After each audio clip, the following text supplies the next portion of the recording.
ഇപ്പോൾ LDF ക്യാമ്പിലെ പ്രതീക്ഷകൾ എത്രത്തോളമാണ് എന്ന് പരിശോധിക്കേണ്ടതുണ്ട്. സെയ്ഫ് സൈൻ ലാബ്ദീൻ ചേരുന്നുണ്ട്. സെയ്ഫ്, LDFനെ വെച്ച് നോക്കുകയാണെങ്കിൽ നമുക്കറിയാം എം സ്വരാജ് എന്നുള്ള വ്യക്തി ആ ഒരു കാൻഡിഡേറ്റ് തന്നെയാണ് ഏറ്റവും പ്രധാനമെന്ന് പറയുന്നത്. അതുപോലെ തന്നെ പാർട്ടി ചിഹ്നത്തിൽ മത്സരിക്കുക എന്നുള്ളത് അത് ഒരു തരത്തിൽ ഗുണം ചെയ്യുമെന്നുള്ളൊരു വിലയിരുത്തൽ തുടക്കം തൊട്ട് തന്നെ CPM-നുണ്ടായിരുന്നു. ഇപ്പോൾ വോട്ടിംഗ് പൂർത്തിയായി 75% പോളിംഗ് ഒക്കെ രേഖപ്പെടുത്തിയ സ്ഥിതിക്ക് എന്ത് വിലയിരുത്തലിലേക്കാണ് LDF ക്യാമ്പ് കടന്നിരിക്കുന്നത്? ഈ UDF ഒക്കെ പറയുന്നത് പോലെ ഭരണവിരുദ്ധ വികാരമൊക്കെ നിലമ്പൂരിൽ ഉണ്ടാകും എന്നവർ കരുതുന്നുണ്ടോ?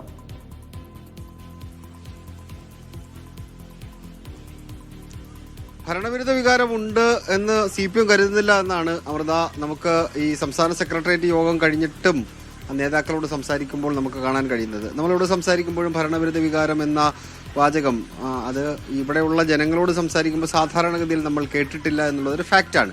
പക്ഷേ ഭരണവിരുദ്ധ വികാരം എന്നുള്ളത് സൈലന്റ് ആയിട്ടും ഉണ്ടാവും, സൈലന്റ് അല്ലാതെയും ഉണ്ടാകും. ഇവിടെ സൈലന്റ് ആയിട്ട് നമ്മൾ കണ്ടിട്ടില്ല, ഇനി സൈലന്റ് അല്ലാതെ നമ്മൾ കണ്ടിട്ടില്ല. അതുകൊണ്ട് ഭരണവിരുദ്ധകാരം ഉണ്ടോ ഇല്ലയോ എന്നുള്ള ചോദ്യത്തിന് ഉള്ള ഉത്തരം 23-ാം തീയതി മാത്രമേ നമുക്ക് അറിയാൻ കഴിയുകയുള്ളൂ. ജനങ്ങളുടെ മനസ്സാണ്, അവർ പോള് ചെയ്ത് കഴിഞ്ഞു. അതുകൊണ്ട് സ്വാഭാവികമായിട്ടും നമുക്ക് അതുവരെ ഇങ്ങനെ പ്രഡിക്ഷൻ മറ്റു കാര്യങ്ങളിലേക്ക് പോകാം എന്ന് തോന്നുന്നു. CPM-ന്റെ വിലയിരുത്തൽ UDF-ന്റെ ക്യാമ്പ് വിലയിരുത്തുന്ന പോലെ തന്നെ ബൂത്ത് വൈസുള്ള കണക്കുകൾ എടുത്ത് അവരൊരു വിലയിരുത്തലിലേക്ക് ഇതിനോടകം തന്നെ എത്തിച്ചേർന്നിട്ടുണ്ട്. അത് ഇന്നലെ രാത്രി അർദ്ധരാത്രിയോട് കൂടിയാണ് ആ കണക്കിന്റെ ഒരു ക്രോഡീകരണം ഉണ്ടായത്. ഇന്ന് രാവിലെ തന്നെ CPM-ന്റെ സംസ്ഥാന നേതൃത്വത്തിന് അത് കൈമാറിയിട്ടുണ്ട്. സംസ്ഥാന സെക്രട്ടേറിയറ്റിൽ ചർച്ച ചെയ്യാൻ വേണ്ടിയാണ് അത് കൈമാറിയിട്ടുള്ളത്. അതിന്റെ അടിസ്ഥാനത്തിൽ രാവിലെ ഇവിടെ ചുമതല ഉണ്ടായിരുന്ന A വിജയരാഘവനും സ്ഥാനാർത്ഥിയായ M സ്വരാജ് അടക്കമുള്ളവർ രാത്രി തന്നെ ഇവിടെ നിന്ന് തിരുവനന്തപുരത്തേക്ക് പോവുകയും രാവിലെ സെക്രട്ടേറിയറ്റ് യോഗത്തിൽ പങ്കെടുക്കുകയും ചെയ്തിട്ടുണ്ട്. അവരുടെ ഒരു വിലയിരുത്തൽ സ്ഥാനപ്പെടുത്തി നമ്മൾ നോക്കുകയാണെന്നുണ്ടെങ്കിൽ ഇവിടെ കുറച്ച് വോട്ടുകൾക്ക് അവർ ജയിക്കും. വലിയ ഭൂരിപക്ഷം ഇപ്പോൾ UDF പറയുന്ന പോലെ 12,000 മുതൽ 20,000 വരെ വോട്ടിന് ജയിക്കും എന്ന കണക്ക് LDF-ന്റെ നേതാക്കന്മാരുടെ ഭാഗത്തു നിന്ന് ഉണ്ടാകുന്നില്ല. അവർ പറയുന്നത് 2,000-ൽ പരം വോട്ടിന് ഇവിടെ ജയിച്ചേക്കാം എന്നാണ് പറയുന്നത്. അതിന് കാരണമായി അവർ പറയുന്നത്, കഴിഞ്ഞ തെരഞ്ഞെടുപ്പിൽ ഞങ്ങൾ കണക്കുകൂട്ടിയിരുന്നു. കഴിഞ്ഞ തെരഞ്ഞെടുപ്പിൽ അവർ കണക്കുകൂട്ടിയത് 2,500-ന് അടുപ്പിച്ച് വോട്ടിന് ഇവിടെ ഇടതുമുന്നണി സ്ഥാനാർത്ഥിയായ PV അൻവർ ജയിക്കും എന്നാണ് കഴിഞ്ഞ തെരഞ്ഞെടുപ്പിൽ കണക്കുകൂട്ടിയത്. 2,700 ചില്ലിയാരം വോട്ടിനാണ് ഇവിടെ ജയിച്ചത്. അതുകൊണ്ട് കണക്ക് പറയുന്നത് വെറുതെ ഓടക്കണക്കല്ല, കൃത്യമായ കണക്കാണ് പറയുന്നത്. 2,000-ൽ പരം വോട്ടിന് ഇവിടെ ജയിക്കും എന്ന് പറയുന്നുണ്ട്. വിവിധ സമവാക്യങ്ങൾ ഇവിടെ വർക്ക് ചെയ്തിട്ടുണ്ട് എന്ന അവകാശവാദം കൂടി അവർ മുന്നോട്ട് വെക്കുന്നുണ്ട്. സ്വരാജിന്റെ സ്ഥാനാർത്ഥിത്വം കൊണ്ടുണ്ടാകുന്ന വോട്ടുകൾ അതൊരു പ്രധാനപ്പെട്ട ഘടകമായി ഇടതുമുന്നണി കാണുകയാണ്. പാർട്ടിയുടെ വോട്ടുകളുണ്ട്, ഇടതുമുന്നണിക്ക് കിട്ടുന്ന വോട്ടുകൾ ഉണ്ട്, ആന്റി ഇൻകംബൻസി വോട്ടുകളുണ്ട്. അതിൽ ഏറ്റവും പ്രധാനമായിട്ട് അവർ കാണുന്നത് ആന്റി ഇൻകംബൻസി വോട്ടുകൾ. സ്വരാജിൽ വന്നപ്പോൾ ആന്റി ഇൻകംബൻസി വോട്ടുകൾ അത് സ്വരാജിന് അനുകൂലമായിട്ട് വരും എന്നവർ കണക്ക് കൂട്ടുന്നില്ല. അതേസമയം തന്നെ PV അൻവറിന് ഇടതുപക്ഷത്തിന്റെ ഭാഗമായി നിന്ന PV അൻവറിന് കിട്ടുന്ന കുറേ വോട്ടുകളുണ്ട്. അത് ഇടതുപക്ഷത്തിന്റെ കുറേ വോട്ടുകളുണ്ട്, കഴിഞ്ഞ തവണ കിട്ടിയ പോലെ ചില വോട്ടുകളുണ്ട്. അത് ആന്റി ഇൻകംബൻസി വോട്ടുകളാണ്.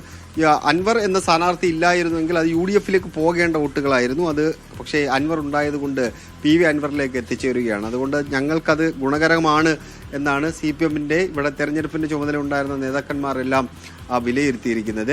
പിന്നീട് വിവിധ ഘടകങ്ങൾ ചേരുമ്പോഴാണ് ഒരു സ്ഥാനാർത്ഥിക്ക് ഒരു മണ്ഡലത്തിൽ വിജയിക്കാൻ കഴിയുക. അത് പല ഘടകങ്ങൾ, ഒരു ഒറ്റ നോട്ടത്തിൽ ഒരാളെ സ്ഥാനാർത്ഥിയാക്കിക്കൊണ്ട് ഒരു മണ്ഡലത്തിൽ ഒരാൾക്ക് ജയിക്കാൻ കഴിയില്ല. അത് സാമുദായിക സമവാക്യങ്ങൾ, സാമൂഹിക സാഹചര്യം, സർക്കാരിന്റെ വിലയിരുത്തൽ, സ്ഥാനാർത്ഥിയുമായി ബന്ധപ്പെട്ട കാര്യങ്ങൾ, സ്ഥാനാർത്ഥിയുടെ ഇടപെടലുകൾ, അതുപോലെ തന്നെ നേതാക്കന്മാർ പ്രചരണത്തിൽ പറയുന്ന കാര്യങ്ങൾ, ഇതെല്ലാം കൂടെ ഒരുമിച്ച് അനുകൂലമായിട്ട് വന്നാൽ മാത്രമേ ഒരു തെരഞ്ഞെടുപ്പിൽ ഒരു സ്ഥാനാർത്ഥിക്ക് ജയിക്കാൻ കഴിയുകയുള്ളൂ.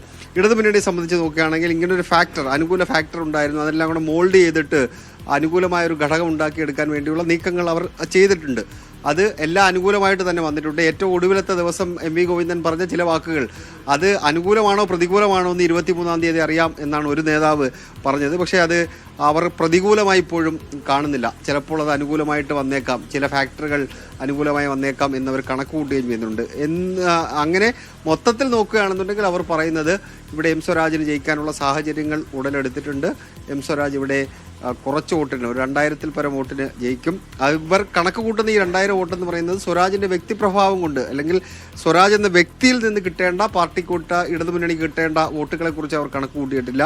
യുവാക്കൾക്കിടയിൽ അതുപോലെ തന്നെ മുസ്ലിം ന്യൂനപക്ഷങ്ങൾക്കിടയിൽ സ്വരാജിനുണ്ടാവുന്ന തരത്തിലുള്ള സ്വാധീനം ആ വോട്ട് കണക്ക് കൂട്ടാതെയാണ് ഇത് പറയുന്നത് എന്നുകൂടി അവർ വ്യക്തമാക്കുന്നുണ്ട്. എന്തായാലും UDF-നെ പോലെ LDF-ഉം ഇവിടെ തികഞ്ഞ വിജയപ്രതീക്ഷയാണ് പങ്കുവെക്കുന്നത്. രണ്ട് മുന്നണികളും പറയുന്ന പോലെ നമുക്ക് നേതാക്കന്മാർ അവരുടെ കണക്കുകൂട്ടൽ വിലയിരുത്തലുകൾ പങ്കുവെക്കാം എന്നതിനപ്പുറം നമുക്ക് ആധികാരികമായി പറയാൻ കഴിയുന്ന സാഹചര്യത്തിൽ കാര്യങ്ങൾ എത്തിച്ചേർന്നിട്ടില്ല.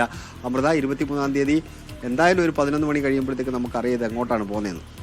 ശരി, അപ്പോൾ അങ്ങനെയൊക്കെയാണ് LDF ക്യാമ്പിന്റെ പ്രതീക്ഷകൾ.